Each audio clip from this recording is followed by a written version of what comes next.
या ठिकाणी मोहोळ शहर तालुका व जिल्ह्यातल्या काही पदाधिकाऱ्यांच्या नियुक्त्या झालेल्या आहेत आणि येणाऱ्या निवडणुकीमध्ये मोहोळ नगरपालिकेची निवडणूक असेल, पंचायत समिती असेल, जिल्हा परिषदेची निवडणुकी असेल, या निवडणुका सगळ्या धनुष्यबाणाच्या चिन्हावर आणि कुणाचीही युती आघाडी न करता या ठिकाणी लढवण्याचा निश्चय केलेला आहे। तरी देखील या तालुक्याची हुकुमशाही, या तालुक्याची दादागिरी, एक अधिकारशाही मोडण्याकरता आमची 2 पाऊल मागे येण्याची तयारी आहे।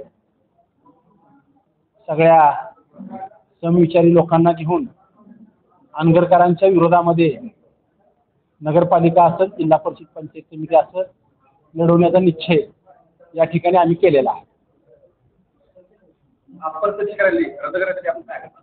अप्पर तहसील कार्यालय रद्द करण्यासाठी या ठिकाणी कोर्टामध्ये रिट पिटिशन दाखल आहे। त्याची तारीख या महिन्यातलीच आहे आणि त्याच्यासाठी आमचा पाठपुरावा या ठिकाणी चालू आहे।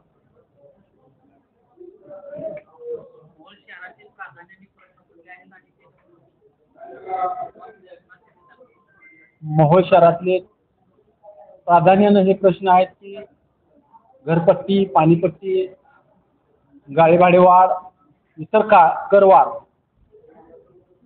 हे केलेले आहे, त्याला स्थगिती देण्याचा आमचा प्रयत्न आहे। मोहोळ एसटी स्टँड सुधारणा करणे व एसटी बस डेपो मंजूर करून आणणे, तसेच उपजिल्हा रुग्णालय याच्या संदर्भातला निधी आणून उपजिल्हा रुग्णालय या ठिकाणी चालू करण्याचा प्रयत्न आमचा आहे। तसेच मोहोळ तालुका क्रीडा संकुलन या ठिकाणी चालू झालं पाहिजे, त्याच्यासाठी जागा उपलब्ध झाली पाहिजे, अशा प्रकारचा प्रयत्न विद्यमान आमदार राजाभाऊ खरे यांच्या माध्यमातून देखील आमचा चालू आहे। तसेच राज्याचे उपमुख्यमंत्री एकनाथभाई शिंदे यांच्या देखील कानावर घालून आमची सविस्तर चर्चा झालेली आहे आणि त्यांनी शब्द या ठिकाणी दिलेला आहे, मोहोळ शहराच्या, मोहोळ तालुक्याच्या विकासाच्या संदर्भात आम्ही तुमच्या पाठीशी राहू। या मोहोळ शहरामध्ये पाणी पुरवठ्याची पाईपलाईन चालू आहे, ड्रेनेजची पाईपलाईन चालू आहे, त्यामुळे या शहरातले रस्ते या ठिकाणी उखडले जाणार आहे आणि हे रस्ते सर्व उखडल्यानंतर जवळजवळ 200 कोटी रुपयाचा निधी या शहरासाठी लागणार आहे। नाहीतर रस्ते नाही केल्यानंतर रस्ते उखडलेले निधीच्या अभावी तसेच राहतील। त्यामुळं एकनाथभाई शिंदे यांनी रस्त्याला देखील निधी देऊ अशा प्रकारचं अभिवचन त्या ठिकाणी दिलेलं आहे आणि ते पूर्ण करण्यासाठी आम्ही प्रयत्न करणार। आपण नगराध्यक्ष असताना मोहोळ नगर परिषदेची प्रशासकीय इमारतीच्या प्रस्ताव होता शासनाकडून, परंतु ती इमारत झाली का कुठं अडकलेली आहे त्याबद्दल या ठिकाणी नगराध्यक्ष असताना इमारतीचा विषय होता, त्यासाठी जागा उपलब्ध नसल्यामुळे या ठिकाणी इमारत होऊ शकली नाही। महाराष्ट्र शासनाच्या नावावर जागा असल्यामुळे जागेची अडचण त्या ठिकाणी निर्माण झाल्यामुळे आता या ठिकाणी नवीन इमारतीसाठी मराठी शाळा नंबर 1-2 या ठिकाणी आम्ही प्रयत्न करणार आहेत आणि ते प्रयत्नाला यश येईल असं आम्हाला वाटतं। मोहोळ शहरामध्ये ड्रेनेजचं काम चालू आहे, ते काम चालू आहे, त्यावर आपण काय सांगू?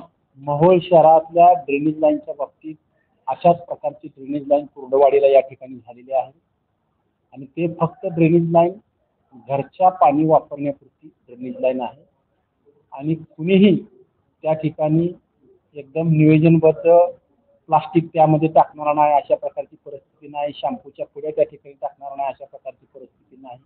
त्या ठिकाणी अनेक आपापल्या घरातून प्लास्टिक त्यामध्ये जाणार आणि 6 इंची लाईन पॅक होणार, रिटर्न पाणी त्या चेंबरमध्ये येणार अशा प्रकारची परिस्थिती निर्माण होणार आहे। त्याच्या पुढच्या पावसाळ्यामध्ये पाणी जाण्याची कुठल्याच प्रकारची त्या ड्रेनेज लाईनमध्ये व्यवस्था नाही।